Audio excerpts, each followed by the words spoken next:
إن الحمد لله وحده والصلاة والسلام على من لا نبي بعد أما بعد فأعوذ بالله السميع العليم من الشيطان الرجيم بسم الله الرحمن الرحيم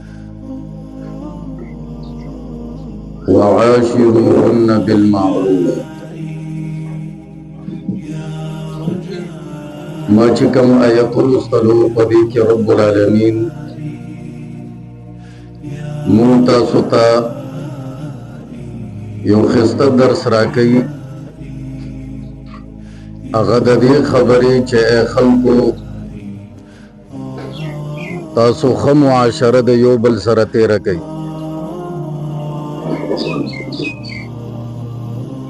ښه معاشره مطلب دا دی چې ستاسو د رویې نه بل مسلمان په ضرر کې مبتلا نشي دین اسلام دا یو داسې ښایسته دین دی او موږ تاسو ته یو ښایسته معاشره ښودلې ده چې مسلمانانو ستاسو د لاس ستاسو د ژبې د ضرر نه بل یو انسان په امن کې وي پاتې شوی یو مسلمان دین اسلام موږ ته دا درس راکوي چې ای خلکو ستاسو د رویې نه چې په کائنات کې څه دي دا په تکلیف کې نه شي په دې خبرو به لږ سوچ کوو لکه مثلا ملائک دا یو داسې مخلوق دی چې ښکاري نه ولیکن دین اسلام موږ ته وایي چې دې ملائکو ته هم ضرر ورنه کوي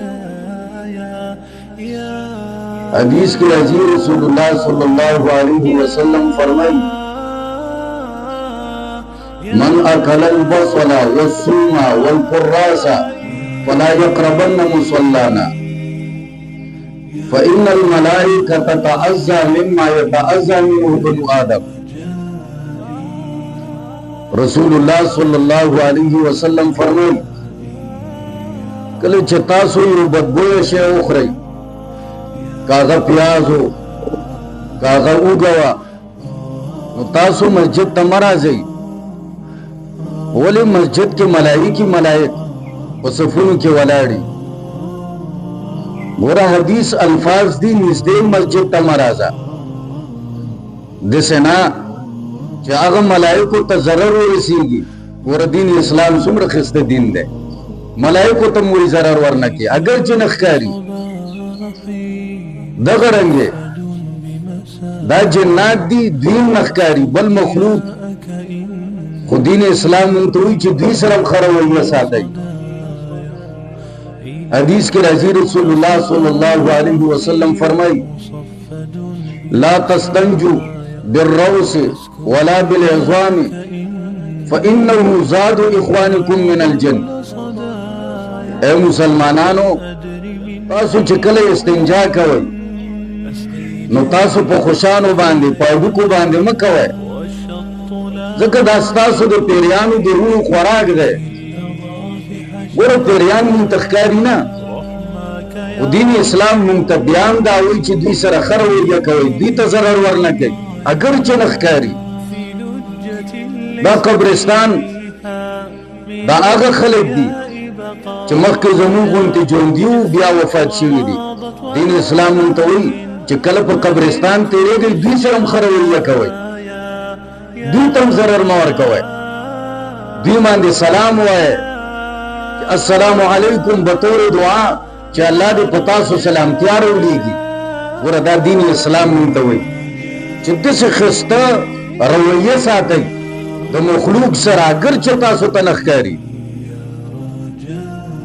ډېر احادیث دي چې په هغې کې مونږ ته د ښایسته تربیت درس راکړلی شوی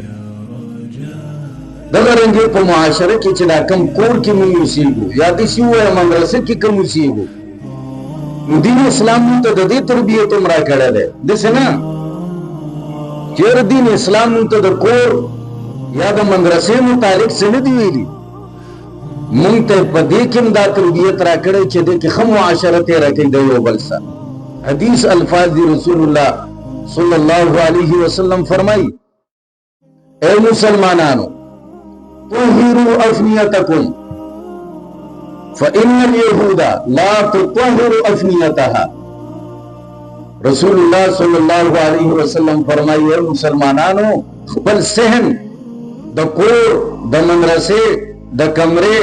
د مدرسې د صفا ساتي طهروا افنیتکم محدثین علماوی چې افنیه نه مراد څه دي نو علماوی چې ما یتصل بالدار افنیه مختلفو خبرو ته شامل ده چې کوم یو څه کور ته نږدې لکه مثلا موږ ورته کوڅه وایو څوک ورته ډیری وایي کور ته چې کوم نږدې دا هم صفا ساتي دین اسلام موږ ته دا وایي د کمرې ګیر سره کوم لارې کلاس سره کوم لارې دا هم صفا ساتي افنیه دې ته ویل کېږي او افنیه صحن ته ویل کېږي چې د کور کم د کوټې کم هغه درمیانه حصہ دا هم صفا ساتي طهروا افنیتکم رسول الله صلی الله علیه وسلم څومره خسته معاشره مونږ ته ښودلې ده او ګوره افنیه کې علما فرمایي چې من فی الدار په دې کور کې څوک اوسېږي که نه هغه به هم خسته پاکي حاصلوي دام د ځان پاکي دین اسلام مونږ ته دا وایي چې څوک په کور کې اوسېږي مدرسه کې اوسېږي په کلاس کې وخت تېروي دا به د خپلې صفایي خیال ساتي داسې نه چې دا به د صفایي خیال نه ساتي ګوره دین اسلام موږ ته ښایسته معاشره ښیي هغه کلاس هغه مدرسه هغه کور چې هغې کې ګندګي وي یا په صحن کې وي یا هغه اوسېدونکي کې وي چې کم خلک اوسېږي نو هغه کور هغه ښایسته کور نه وي هغه ښایسته معاشره نه وي اکثر هغې کې جګړې او چې کم کور ښایسته وي صفا وي سوتره وي کم کلاس کمه مدرسه هغې ماحول ښایسته وي دا رسول الله صلی الله علیه وسلم موږ ته دې دپاره ویلي چې ښایسته معاشره تاسو تېره کوئ طهروا افنیتکم فإن اليهود لا تطهر افنیتها یهودیان د دې خیال نه ساتي ګنده وي ویلې کېږي چې د یهودو د جسم نه بدبو ایسي نو پکار دی چې یو تن ځان ته مسلمان وایي بیا مسلمانانو کې ځان ته مؤمن وایي بیا په مسلمانانو کې ځان ته طالب علم وایي چې زه علم زده کوم پکار دی چې هغه خپل جسم صفا ساتي خپل جامې صفا ساتي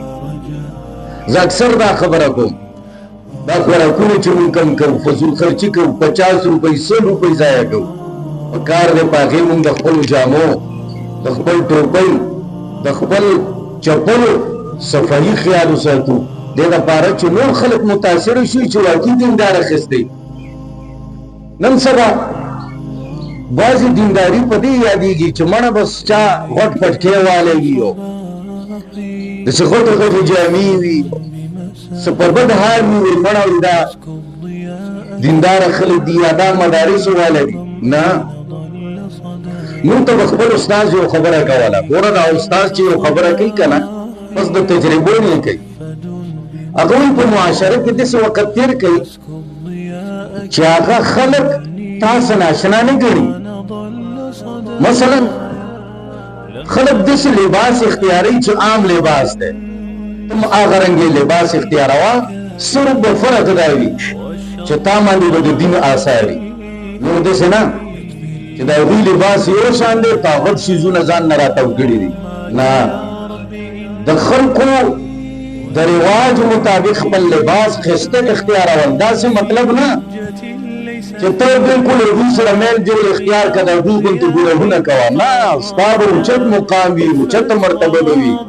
و هغوی نه به ځان داسې نه جوړه کړې چې هغوی تا نه متنفر شي هغوی ستا مخې ته خبرې نشي کولی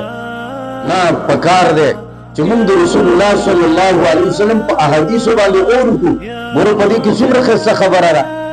چې خپل صحن صفا کوي طهروا افنیتکم نو صحن کې مونږ هم داخل یو یعنی منفقدار څوک چې په کور کې دی پکار دی چې دام خپل صفایي وکړي مدرسې هر طالب علم زما خو چې خپل ځاني خوښه ده اگر چې غربت دی ولې نه وي موږ وایو چې یو کس خسته جامې اختیاري خسته چپلې اختیاري حدیث هم دی د رسول الله صلی الله علیه وسلم چې دې ته تکبر نه وایي تکبر دې ته وایي چې بطر الحق وغمط الناس حق خبره نه منل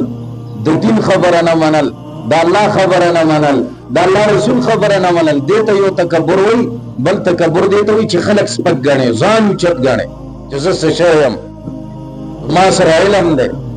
ما سره پیسه ده ما سره صحت دی بل کمزور دی بل بدرنګ دی نه نه چې خلک دې سپک وګڼل دې ته تکبر وایي چې خلک سپک نه ګڼي دغه رنګ حق مني نو ګوره دا سوچ مه کوئ چې په ښایسته جامو او په ښایسته پوزیشن باندې به زه متکبر ښکارم نه قرآن آیت دی احادیثو کې راځي چې خلکو پاکي طلب کوي پاکي طلب کوونکی انسان دا د رب العالمین ډېر خوښ دی بهر صورت نو موږ ته دین شریعت د دې خبره هم ښودلې ده چې خلکو ژوند به څنګه تېروئ په کور کې په مدرسه کې دغه رنګې موږ ته دین اسلام د ښه معاشرې درس راکړی د خپل مور سره د خپل والدینو سره حدیث الفاظ دي رسول الله صلی الله علیه وسلم له یو تن راغی یو صحابي وایي د الله رسوله صلی الله علیه وسلم وایي د مور څه حق دی یا ما سره ډېر غټ حق د چا دی من احق الناس بحسن صحابتي زه چا سره ډېر ښه سلوک وکړم ګوره رسول الله صلی الله علیه وسلم الفاظ ته وایي خپل مور سره ښه سلوک وکړه بیا ورته صحابي فرمایي چې د الله رسوله بل غټ حق د چا دی په ما دې نه پس وایي ستا د مور بیا ورته وایي د الله رسوله بیا ډېر حق د چا دی وایي ستا د مور درې ځل رسول الله صلی الله علیه وسلم وفرمایل چې ستا د مور حق ډېر زیات دی بیا ورته وایي د الله رسوله بیا وایي ستا د پلار د حدیث نه معلومه شوه چې د مور ډېر لوی حق دی دا معاشره مونږ ته داخل دین مونږ ته داخل چې د خپل مور ډېر غټ احترام کول د هغوی خبره نه غورځول پلار نه کېدای شي یېرېږو خو د مور مخې ته چغه وهل بېادبي کول دا په کار نه د مسلمان دپاره خصوصا طالب علم دپاره په کار دی چې مونږ کې دا دین ښکاره شي صبغة الله ومن احسن من الله صبغة قرآن یې خلکو ځان په دین رنګ نور کفارو به داسې کول چې په خپل یو رسم رواج به هغه به په ځان واچولو وایي چې موږ په دین رنګ شو نه نه په دین رنګ کېدل دې ته وایي چې ستا اثر پته لګي دا طالب دی دا عالم دی چې بهر روان یو نورو خلکو کې پته لګي چې واقعي دا دینداره دی دې ته وایي صبغة الله ځان په دین رنګ کول نو په کار دا دی چې موږ تاسو د خپل والدینو خصوصا خپل مور غټ احترام دغه رنګې موږ ته شریعت د پلار احترام خبره هم کړې حدیث الفاظ دي یو صحابي راغلی د الله رسوله غټې نیکي کمه یو ده ګوره دې خبرې ته سوچ وکړو وایي د الله رسوله په ټولو نیکیانو کې غټې نیکي کمه یو ده یو صحابو نه ځه څه کمالي خلک تپوس به داسې نه کولو لکه را موږ تاسو چې کوو هغوی به داسې تپوس کولو تر اوسه پورې داسې تپوسونه چا نه دي کړي ونه چاته یاد یا د الله رسوله غټې نیکي به کمه یو رسول الله صلی الله علیه وسلم ورته وفرمیل ان ابر البر ان يصل الرجل اهل ود ابيه بعد ان يولي ورکه غټې نیکي دا ده چې د پلار د وفات نه پس د پلار دوستانو سره ښه سلوک کول دا په نیکیانو کې ټولو کې غټه نیکي ده ګوره دې خبرې ته سوچ وکړو وایي د پلار د مرګ نه پس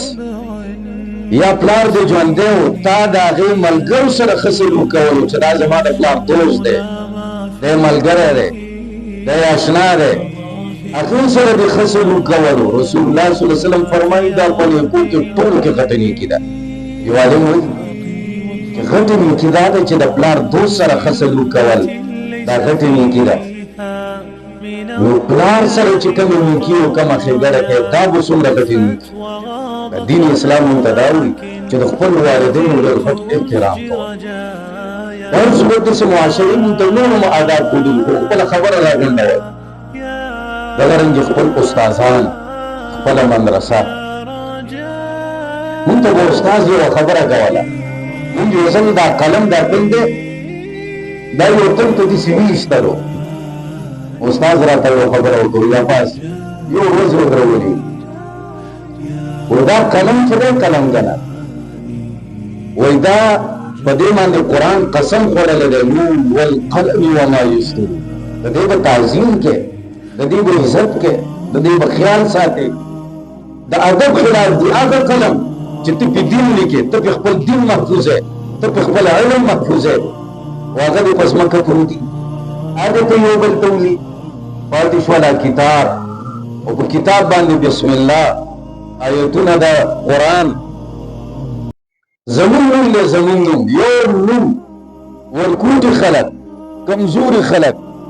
او که زمون نوم چېرته په ځمکه پروت وي یو ورځ، دوه ورځې، درې ورځې، اخر کې به وایي مړه دا د ګوچک کوي که نه یار.